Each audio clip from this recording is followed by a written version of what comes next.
Hello everybody, I am here with an energy forecast for May 2021 and what an intense month May is looking to be.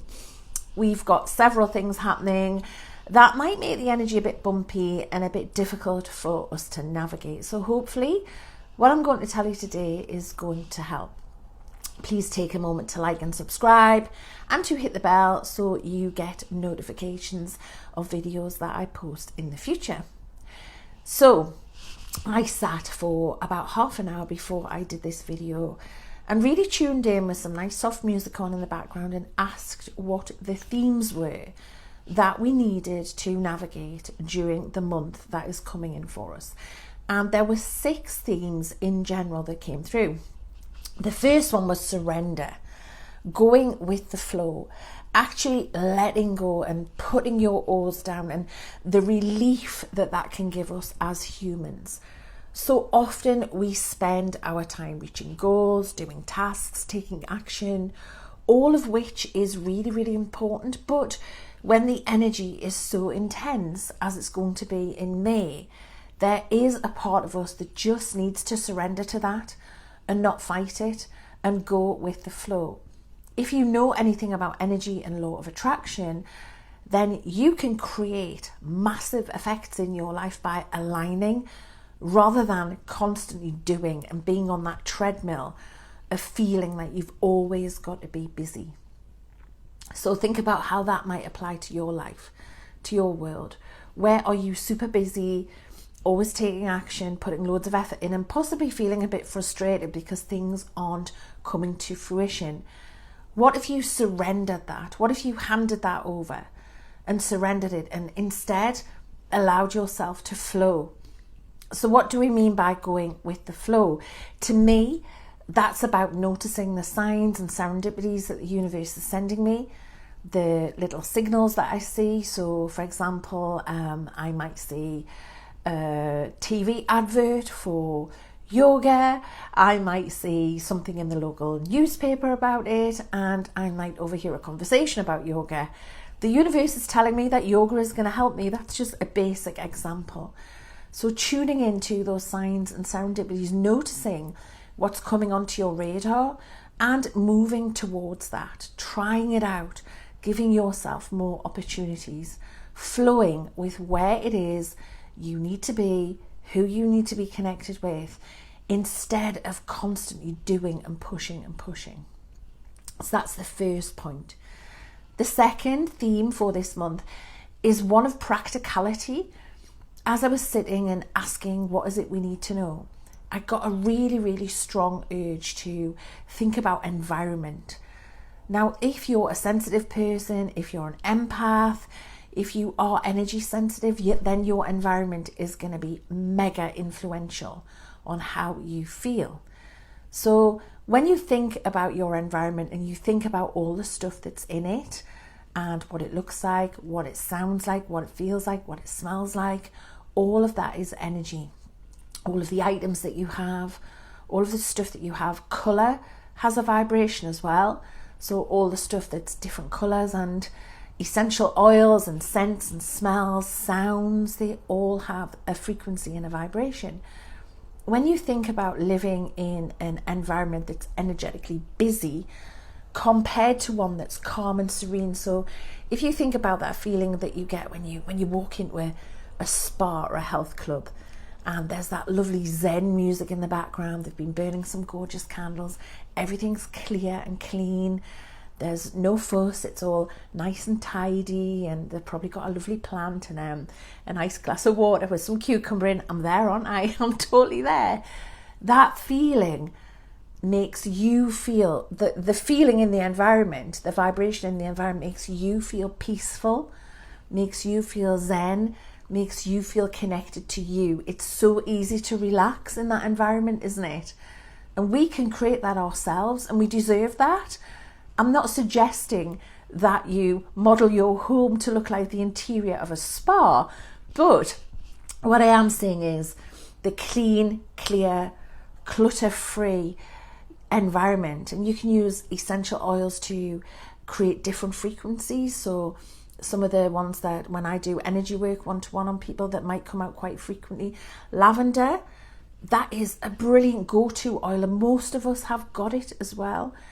Lavender has the frequency of calm, not surprising, and it sends a ripple all the way through all of the layers of your energy body and all of your chakras, and it brings alignment, which is what makes you feel calm. I'm thinking of some other examples just off the top of my head. Geranium is really, really good for emotional trauma or shock or ongoing trauma. Frankincense has the frequency that helps to release fear. Black pepper is a really fascinating essential oil that has the frequency of transmuting fear of the future, so anxiety, and turning it into hopeful excitement instead about the future. So there's some ideas of scents that you can bring into your environment. But the general rule of thumb, I would say, is if it makes you feel good, then it's a vibration that is useful and helpful to you. So thinking about your environment and what you could do in your environment in order to bring in a different vibration is a theme for me.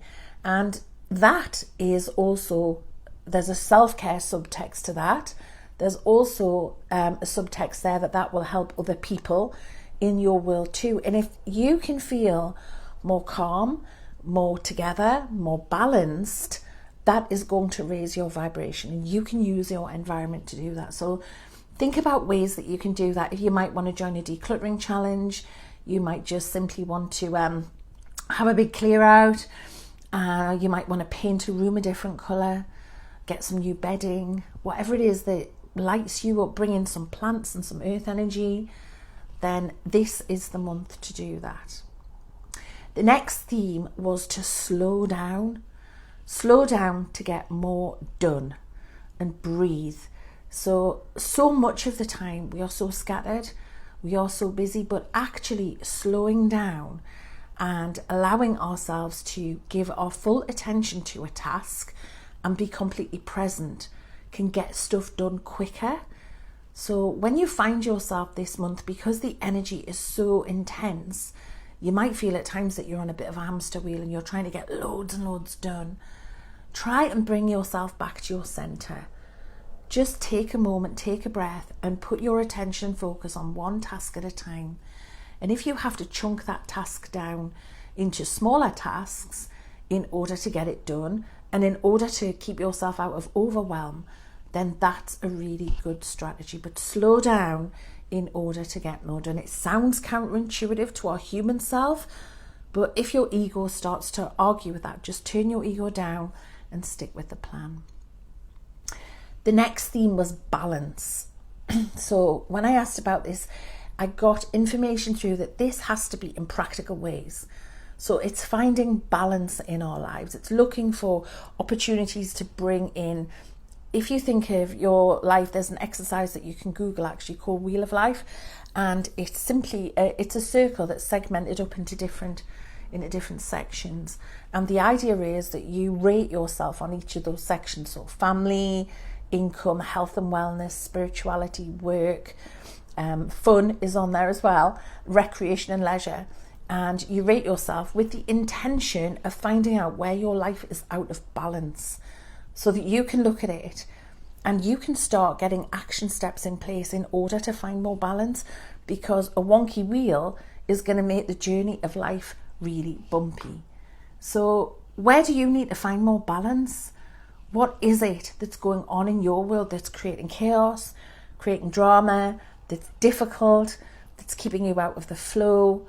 Where do you actually need to bring in more balance for you? Because the first law of the universe, as you know, is as within, so without. The more balance that you can create in your life, the better you're going to show up as a person, because you'll feel less frazzled, less wrung out, less overwhelmed, but also your vibration will be higher.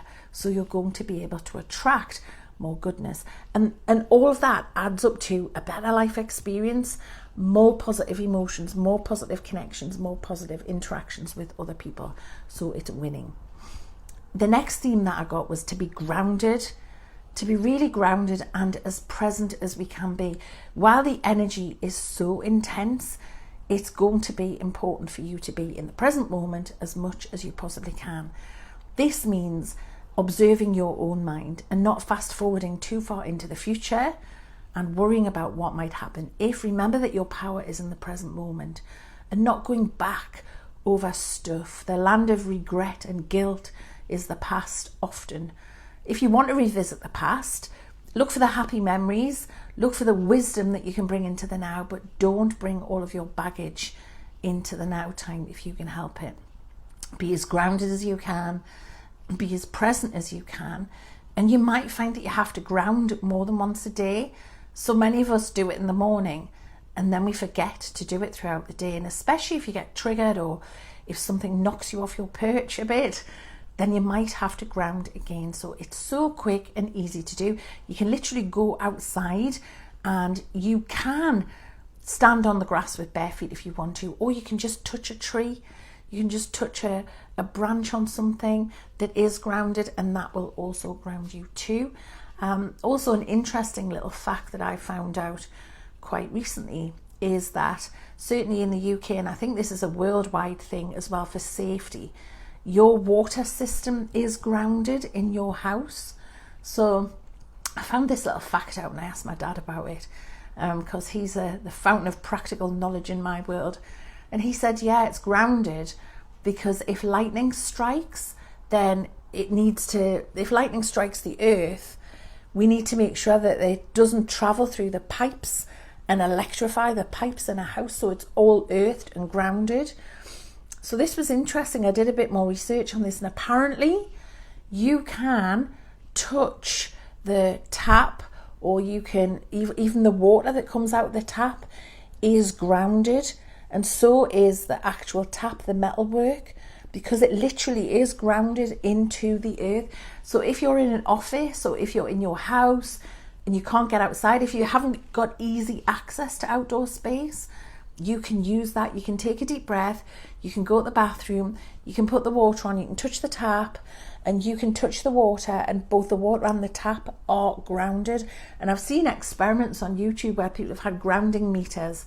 They make a sound, they like go beep, and they've passed their hand through the water and proven that it does ground them. So look that up if that's of interest to you. And it's just a really easy way to do it. And we can do that several times a day, can't we? So stay grounded, stay present, especially when energy is very intense and whizzy, because that can easily knock you out of your body. It can easily energetically throw you and can make you feel quite scattered. So stay grounded. The next theme that I picked up was stillness. So this is something that I'm working on at the minute, and something that a lot of you might not be great at. It's not my superpower, but I am working on it. So what do I mean by stillness? I mean being still with yourself. So many of us, we do meditation, we do walking meditation, we do journaling, we do all the spiritual stuff. That's great. But actually being still, just being with you in that stillness.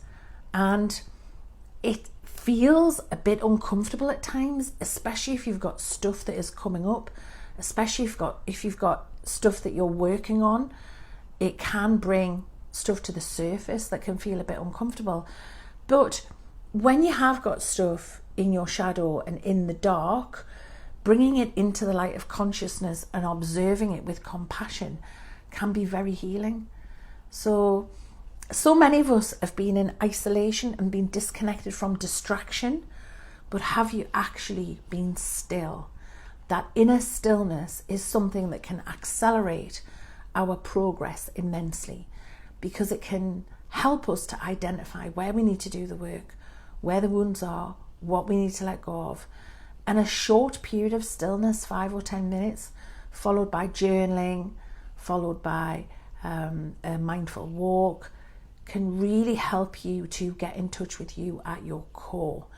And that is the theme for this month that I feel I'm going to explore, and I'm inviting you to do the same. So why is it so energetically active this month? Well, we have a new moon on the 11th of May in Taurus.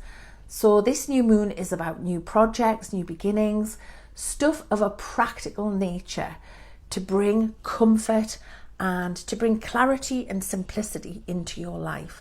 So again, we come back to things like decluttering. We come back to things like the colours that are on the walls in our environment, the busyness energetically of our environment.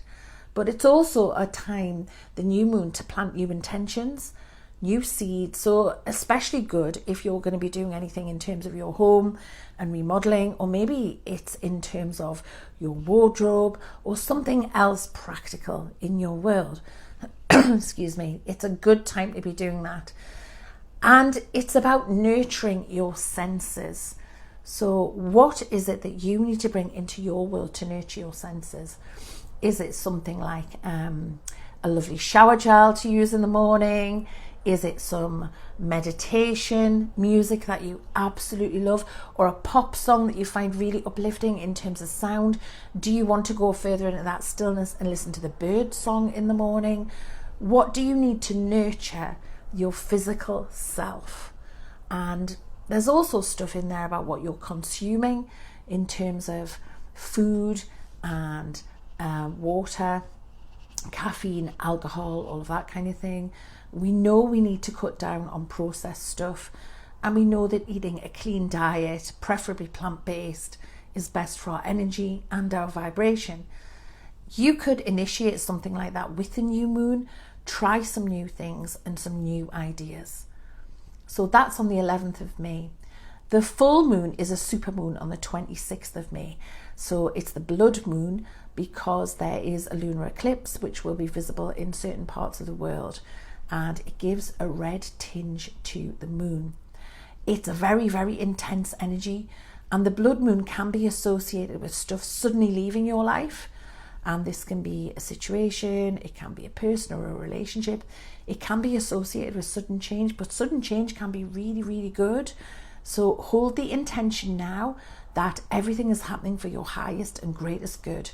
And don't go into fear about that. Sudden change could be, an inheritance. It could be an unexpected promotion. It could be a lovely new friend that you make. It could be something really, really good. And equally, the stuff that leaves could be stuff that you've been needing to leave for a long time. It might be an old pattern that you've had. It might be the clutter that you've sorted out in your life based on the energy of this month that's going to support that process. So look out for that around the 26th. It's also a time when we can more easily access higher states. And because the energy is so intense, that's going to be a great time for us to practice that idea of stillness, that idea of going within and accessing maybe parts of us that we don't often access, or parts of our higher consciousness, speaking to our guides, looking for universal signs and synchronicities, as I mentioned earlier. It can also be a time when important news comes in for us, and that can start a ripple through our lives in really positive ways, so stay open to that too. And we're followed not long after that, on the 29th of May, we go into Mercury retrograde. I'm sure I'll be doing a video about Mercury retrograde. When it's done, I will link it to this one. A lot of people get quite spooked and scared, but it doesn't have to be a time that is negative. Mercury retrograde can actually be a really beneficial time again for our inner work. So I will do some stuff about that in the near future. And yeah, it would be lovely if you liked and subscribed and hit the bell so that you get future notifications. And I hope that's helped you for the month of May 2021. I am going to do an oracle card reading for the month as well. I'm going to go straight on and do that after I've finished this one, and I'll link it in the comments so that you can find that more easily. All right, thank you for being here. I'm sending you lots of love, and I'll connect with you soon. Goodbye for now.